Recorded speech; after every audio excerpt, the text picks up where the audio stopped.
ஒன்று, கல்யாண வாழ்க்கை ஒன்றுன்னு ரெண்டாக பிரித்து வைக்கிறாங்க. கல்யாண வாழ்க்கைன்னு ஒன்று, காதல் வாழ்க்கைன்றது. இதுலேயும் நான் பல நிலைகள்லாம் இருக்குது. காதல் வாழ்க்கையில் என்ன சொல்லுவோம், 4, 5 நிலை. குறிஞ்சி, முல்லை, மருது, நெய்தல், பாலைன்னு சொல்லிட்டு காதல் வாழ்க்கைக்கு ஒரு 5 விதமான நிலங்களை வச்சே எல்லாம் நம்ம இலக்கணங்கள், தமிழ் இலக்கணங்களில் எழுத இருக்குது. அதுபோல் இல்லறவியல்னு சொல்லி தனியாக எழுதியிருக்காங்க. தாம்பத்தியம்னு இருக்குது. இந்த தாம்பத்தியத்தில் 64 கலை சொல்லுவாங்க. ஆயக்கலைகள் 64 இருக்கிற மாதிரி காமக்கலைகள் 64 இருக்கிறதா சொல்கிறாங்க. இந்த 64 கலை 8x8 பிரித்து காமசூத்ரா எழுதியிருக்கிறார் வாட்சாயனார்னு சொல்லக்கூடியார். 64ன்னு சொல்லுவாங்க. இது அங்கீகரிக்கப்பட்டது, அங்கீகரிக்கப்படாதது ஒரு 44 இருக்குது. மொத்தம் 108 இருக்குதா சொல்கிறாங்க.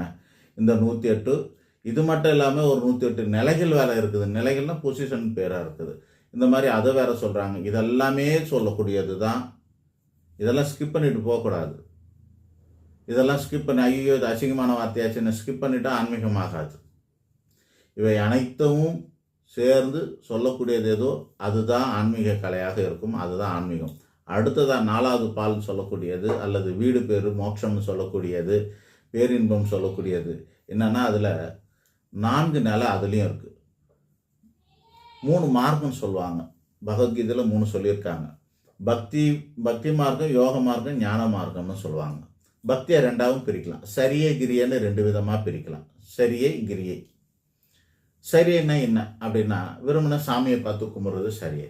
கிரியைன்னா நாமளே கைப்பட செய்கிறது பேர் கிரியை. யோகம்னா தியானம், தபம், ஜபம் இதெல்லாம் யோக நிலையில் வரும். ஞானம்ங்கிறது என்னன்னா இப்போ நம்ம பேசுகிறத நீங்கள் கேட்குறீங்கன்னா அது உங்களுக்கு ஞானம் வருதுன்னு அர்த்தம். இதை நான் எப்படி சொல்கிறேன்னாக்கா, இது எங்கேயாவது நீங்கள் படிச்சிருக்கீங்களா அப்படின்னாக்கா இருக்காது. நாமளாவே சொல்கிறோம் அப்படின்னாக்கா இதுவே என்னோட ஞானத்தால் சொல்கிறது. நான் புரிஞ்சுக்கிட்டது, ஆன்மீகத்தை நான் புரிஞ்சுக்கிட்டது, நான் சொல்கிறது பல இதெல்லாம் படித்து சொல்கிறதுனால இது ஞானமாக இருக்கிறது. ஆக பக்தி மார்க்கம், யோக மார்க்கம்னு, ஞான மார்க்கம்னு 3 மார்க்கம் இருக்குது. அந்த பக்தியை 2ஆக பிரித்து அது வேற வருது. ஸோ சரியகிரியை, யோகம், ஞானம்னு 4 நிலைகளாக இருக்கிறதுன்னு சொல்லலாம். அதில் பக்தியே ஒரு 4 விதமான பக்தி இருக்குது. அது என்னன்னா டீல் போட்டு சாமியை கும்பிட்றது. சாமியை உனக்கு நான் முடிவு கொடுக்குறேன், மொட்டை அடிக்கிறேன், காசு போடுறேன், பாதி ஸ்டார் தரேன், எனக்கு இதெல்லாம் செய்யணும்னு சொல்கிறது. அது 4ஆந்தரமான பக்தியாக சொல்லுவாங்க. அடுத்ததாக என்னன்னா சாமி கும்பிட்டா நல்லது.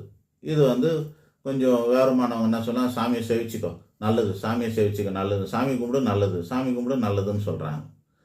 இது ரெண்டும் ஒரு சிற்றின்ப சார்ந்த ஒரு பக்தியாக இருக்குது. சிற்றின்ப சார்ந்த மனிதனுடைய தேவைக்கான பக்தியாக இருக்கிறது. ஆக இந்த 2 பக்தி சிற்றின்பம் நம்மளோட தேவைகளுக்காக நம்ம பண்ணுறதுன்னு சொல்லக்கூடியதாக இருக்குது. நம்மளோட வாழ்வியல்